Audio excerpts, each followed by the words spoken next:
وَأَمَّ نَوَالُهُ وَأَتَمَّ بُرْحَانُهُ وَأَعْظَمَ شَانُهُ کی حمد اور ثنا کے بعد حضور سرور کائنات، مغفر موجودات، زینت بزم کائنات، سید سروراں، دستگیر جہاں، غم گسار زماں، حامی بے کساں، قائد المرسلین، خاتم النبیین، احمد مجتبیٰ، جناب سیدنا محمد مصطفیٰ صلی اللہ علیہ وآلہ وسلم کی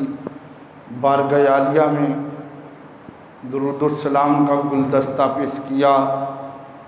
دعا ہے اللہ پاک اس کو قبول فرمائے اور ہماری اور ہمارے ماں باپ کی بخشش کا سامان بنائے۔ پچھلے جمعہ مبارک پر میں نے صحابی رسول، شہید ناموس رسالت حضرت سیدنا مصعب بن عمیر رضی اللہ تعالیٰ عنہ، آپ کی شان و عظمت اور مقام و مرتبہ بیان کیا تھا۔ آج کے اس مختصر وقت میں اسی موضوع کا دوسرا حصہ پیش کروں گا۔ اللہ پاک مجھے حق سچ کہنے کی توفیق عطا فرمائے اور ہم سب کو سن سنا کے عمل کی توفیق عطا فرمائے۔ اللہ رب العزت نے قرآن مجید میں ارشاد فرمایا، فَإِنْ آمَنُوا بِمِثْلِ مَا آمَنْتُمْ بِهِ فَقَدِ اهْتَدَوْا، اور میں ایسے ایمان لاؤ جیسے میرے نبی کے صحابہ ایمان لائے ہیں۔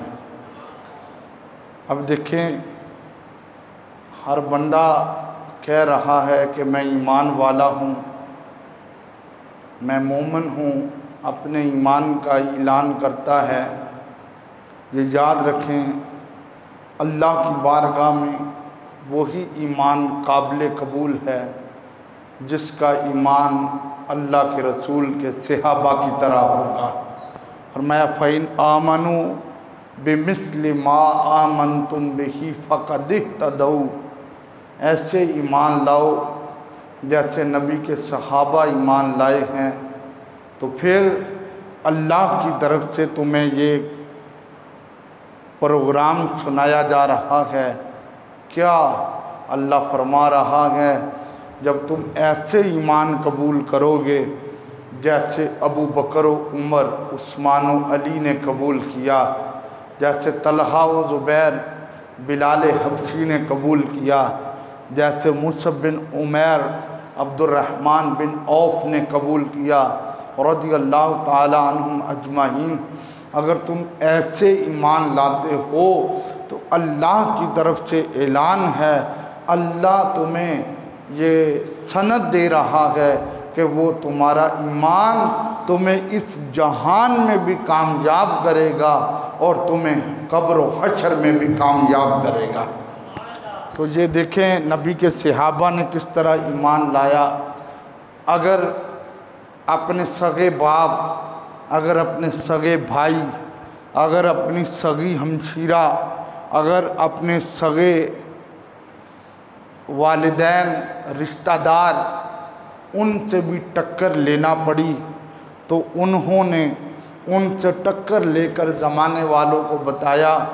کہ اللہ کے بعد جو دوسرا رشتہ ہے وہ مصطفیٰ کریم کا رشتہ ہے۔ اگر کوئی بھائی، اگر کوئی بہن، اگر کوئی ماں،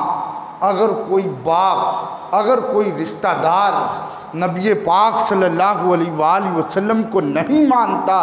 تو پھر صحابہ نے یہ واضح کیا ہے کہ اگر تم ہمارے نبی کو نہیں مانتے ہو تو ہم تمہیں نہیں مانتے ہیں، ہم تو تب تمہیں مانیں گے جب تمہارے گلے میں غلامی رسول کا پٹا ہوگا۔ گویا صحابہ نے بتایا اللہ کے بعد دوسرا رشتہ جو ہے وہ مصطفیٰ کریم کا رشتہ ہے۔ اور یہ بڑی قابل توجہ بات ہے کہ اللہ قرآن میں اعلان کر رہا ہے کہ ایمان ایسے قبول کرو جیسے نبی کے صحابہ نے قبول کیا ہے۔ اور آج کل بہت سارے ایسے لوگ نکل آئے ہیں کہ جو کچھ صحابہ کو تو مانتے ہیں اور کچھ صحابہ کو معاذ اللہ گالیاں دیتے ہیں، اور جو آل رسول کے گن تو گاتے ہیں لیکن اصحاب رسول پہ بھی تبرہ کرتے ہیں۔ تو سنو، میرے آقا صلی اللہ علیہ وآلہ وسلم نے فرمایا لا تسبوا اصحابی، فرمایا میرے صحابہ کو گالیاں مت دینا، میرے صحابہ کو برا بھلا مت کہنا۔ فرمایا من سب اصحابی، جس نے صحابہ کو گالی دی، یہ مصطفیٰ کریم کا اعلان ہے، فعلیہ لعنت اللہ والملائکۃ والناس اجمعین، اس پر اللہ کی بھی لعنت ہے، فرشتوں کی بھی لعنت ہے، اور سارے لوگوں کی لعنت ہے۔ اور یہ یاد رکھیں، کچھ چیزیں ضد ہوتی ہیں، جیسے روشنی ہے تو اس کی ضد اندھیرا ہے، ایک دیکھنے والا ہے تو اس کی ضد جو ہے یہ اندھا ہے۔ اسی طرح یہ رحمت، اس کی ضد لعنت ہے، جہاں رحمت ہوتی ہے وہاں لعنت نہیں ہوتی ہے، جہاں لعنت ہوتی ہے وہاں رحمت نہیں ہوتی ہے۔ گویا جو صحابہ کو گالیاں دے وہ لعنتوں کا حقدار ہوتا ہے اور رحمت اس کے کھاتے میں نہیں آتی ہے۔ خوش نصیب ہیں وہ لوگ جو مصطفیٰ کریم کے اصحاب سے پیار کرتے ہیں اور مصطفیٰ کریم کی آل سے پیار کرتے ہیں، تو گویا وہ یہ ثابت کرتے ہیں کہ ہم ان ہستیوں سے پیار کر کے ہم اللہ کی رحمتوں کے حقدار ہو جاتے ہیں۔ اور یقیناً وہ بڑے خوش نصیب ہوتے ہیں جن پر رب کی رحمتیں نازل ہوتی ہیں۔ صحابہ کی تو شان ہی بہت براء البراء ہے۔ دنیا کا کوئی بندہ جتنی دیر مرضی عبادت کر لے، وہ اصحاب رسول کے پاؤں کے ساتھ جو نالائن ہوتے ہیں ان کے بیک سائڈ پہ جو خاک لگی ہوتی ہے وہ اس کی بھی برابری نہیں کر سکتا، چاہے وہ غوث اعظم ہوں، چاہے وہ داتا علی حجویری ہوں، چاہے وہ معین الدین چشتی اجمیری ہوں، چاہے وہ پیر سیال غریب نواز ہوں، چاہے وہ مہر علی ہوں، چاہے وہ مجدد الف ثانی ہو، چاہے وہ شیر ربانی ہو، وہ کوئی دنیا کا پیر ہو، جو غیر صحابی ہے وہ صحابی کے پاؤں کے ساتھ لگی ہوئی خاک کو بھی نہیں پہنچ سکتا۔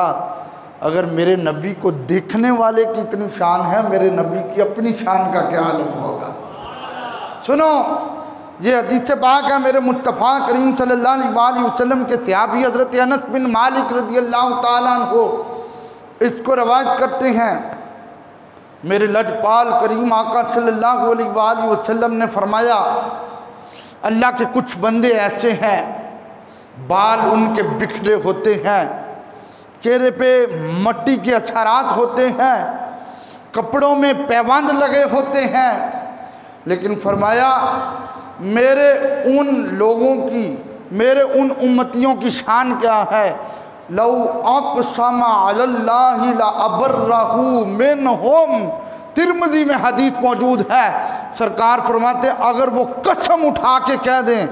کہ اللہ کی قسم یہ کام ہونے والا ہے تو اللہ اس کام کو پورا کر کے ان کی قسم کو سچا فرما دیتا ہے۔ اب مثال کے طور پہ کوئی ایسا آدمی جس نے رب کو راضی کیا ہو، وہ کہہ دے اللہ دی قسم شام نو بارش ہوئے گی، تو میرے مصطفیٰ کی حدیث ہے لو اقسم علی اللہ لابرہ منہم، فرمایا وہ کسی چیز پہ قسم اٹھا کے کہہ دیں یہ ہونا ہے تو اللہ ان کی قسم کو سچا فرما دیتا ہے۔ حضرت ابراہیم بن ادہم رحمت اللہ علیہ آپ مکے کے ایک پہاڑ پہ بیٹھے ہوئے تھے اور آپ سے کسی نے پوچھ لیا اللہ کے یار کی نشانی کیا ہے، فرمایا اللہ کے یار کی نشانی یہ ہے کہ اگر وہ اس پہاڑ کو کہے چل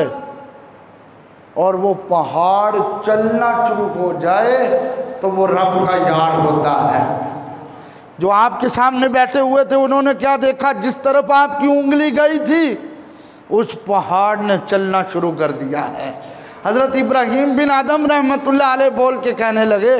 اوئے میں نے تو مثال دی ہے، تمہیں چلنے کے لیے حکم نہیں دیا ہے۔ تو یہ اللہ والوں کی شان ہوتی ہے۔ اور اگر ایک اللہ کا برگزیدہ بندہ ہو اور وہ کسی چیز پہ قسم اٹھا لے تو اللہ ان کی قسموں کو پورا کرتا ہے۔ اور جنہوں نے مصطفیٰ کریم کو دیکھ کر کلمہ پڑھا ہے، جنہوں نے نبی پاک صلی اللہ علیہ وآلہ وسلم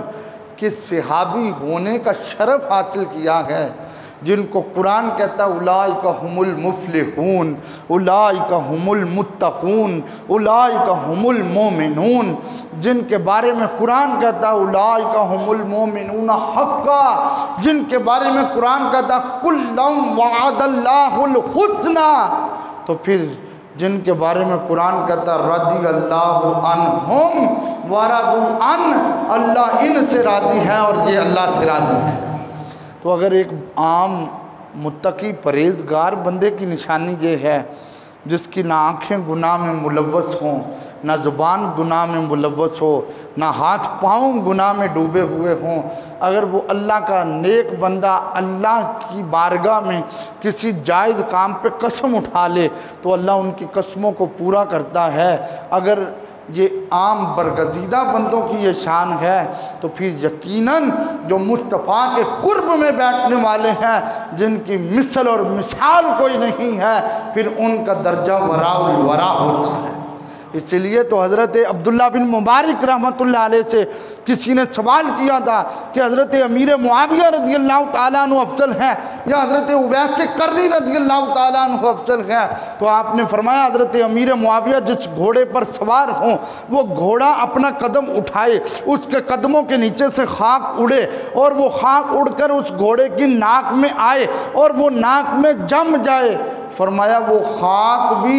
اویس کرنی سے افضل ہے، اس لیے کہ اویس کرنی مصطفیٰ کا صحابی نہیں ہے اور امیر معاویہ مصطفیٰ کے صحابی ہے۔ تو گویا پتہ یہ چلا کہ صحابی رسول کا بڑا مقام ہے۔ حضرت مصعب بن عمیر رضی اللہ تعالیٰ عنہ مصطفیٰ کے صحابہ میں سے ایک صحابی ہیں، اور میں نے پچھلے جمعۃ المبارک پر ان کی ہسٹری کو بیان کیا۔ آج دوسرا حصہ پیش کرنے لگا ہوں، آپ توجہ سے سماعت فرمائیں گے، دل باغ باغ ہوگا۔ ایسے بھی مصطفیٰ کے نوکر تھے جو ہر چیز چھوڑ کر کملی والے سے پیار کیا کرتے تھے۔ آپ پچھلی بار میں نے یہاں پہ چھوڑا تھا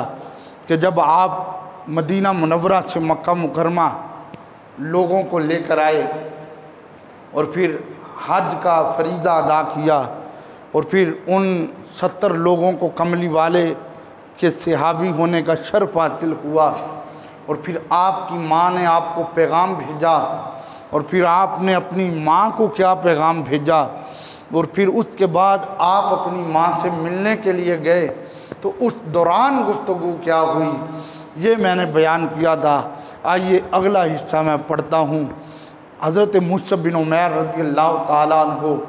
ذوالحج، کیونکہ ذوالحج میں حج ہوتا ہے، محرم اور سفر، آپ 3 مہینے مصطفیٰ کے پاس رہے مکہ مکرمہ میں۔ جب سفر کے آخری ایام تھے اور ربیع الاول کی آمد تھی تو حضرت مصعب بن عمیر رضی اللہ تعالیٰ عنہ کو یہ پتہ چلا کہ سرکار نے ربیع الاول میں مکہ چھوڑ کے مدینے آ جانا ہے۔ تو حضرت مصعب بن عمیر رضی اللہ تعالیٰ عنہ پھر حضور کی بارگاہ سے چلے اور مدینہ شریف آئے، اور آپ نے مدینہ شریف آ کر 12 دن پورے مصطفیٰ کریم کی آمد کے استقبال کی تیاریاں کی۔ یہ حضرت مصعب بن عمیر کیونکہ پچھلے جمعے میں نے بتایا تھا یہ مدینے میں پہلے مبلغ بن کر گئے تھے، تو آپ نے جب وہ تیاریاں شروع کی، یہ جو حضور مدینہ پاک میں آئے تو گلیوں میں رش پڑ گیا، اور گلیوں میں یا رسول اللہ کے نعرے گونجے اور مکانوں کی چھتوں پہ ترانے پڑے گئے کہ طلع البدر علینا من ثنیات الوداع وجب الشکر علینا ما دعا للہ دائی۔ اس پورے استقبال کو اگر کسی ہستی نے سجایا تھا تو اس میں بہت سارا کردار حضرت مصعب بن عمیر رضی اللہ تعالیٰ عنہ کا تھا، اور آپ نے پھر لوگوں کو تیار کیا، اور لوگ پھر مدینہ منورہ والے اس انتظار میں رہتے تھے کہ کب مصطفیٰ آتے ہیں۔ اور پھر اس دن بھی 12 ربیع الاول تاریخ تھی اور سوموار یعنی پیر کا دن تھا، اور مصطفیٰ مدینے میں داخل ہوئے تو مصطفیٰ نے مصعب بن عمیر رضی اللہ تعالیٰ عنہ کی اس محنت کو دیکھا کہ یہودیوں کے ہوتے ہوئے حضرت مصعب بن عمیر نے مدینے کی چھتوں پہ اسلام کا جھنڈا لہرا دیا تھا۔ حضرت مصعب بن عمیر رضی اللہ تعالیٰ عنہ آپ کو حضور نے مبلغ بنا کے بھیجا تھا، اور پچھلے جمعے میں نے مبلغ کی بھی صفتیں بتائی تھیں۔ حضرت مصعب بن عمیر رضی اللہ تعالیٰ عنہ تبلیغ کرتے تھے۔ تبلیغ کا کیا انداز تھا، کبھی کسی گراؤنڈ میں چلے جاتے، وہاں کچھ بچے نوجوان کھیل رہے ہوتے تو ان سے تبلیغ کرتے، اور کبھی کسی باغ میں چلے جاتے تو کچھ لوگ سیر و تفریح کے لیے آئے ہوتے تو ان سے تبلیغ کرتے۔ تو حضرت مصعب بن عمیر رضی اللہ تعالیٰ عنہ نے ایک صحابی تھے مدینے میں رہنے والے اسد بن زرارہ رضی اللہ تعالیٰ عنہ، ان کو ساتھ لیا، اور آپ قبیلہ بنو عبد الاشحل اور بنو ظفر اس قبیلے کے چند افراد کے پاس گئے۔ اس وقت وہ ایک باغ میں تھے، مرک نامی ایک کنواں تھا، اس کے قریب بیٹھے ہوئے تھے۔ حضرت مصعب بن عمیر رضی اللہ تعالیٰ عنہ نے جا کر ان لوگوں کو اسلام کا درس دینا شروع کیا۔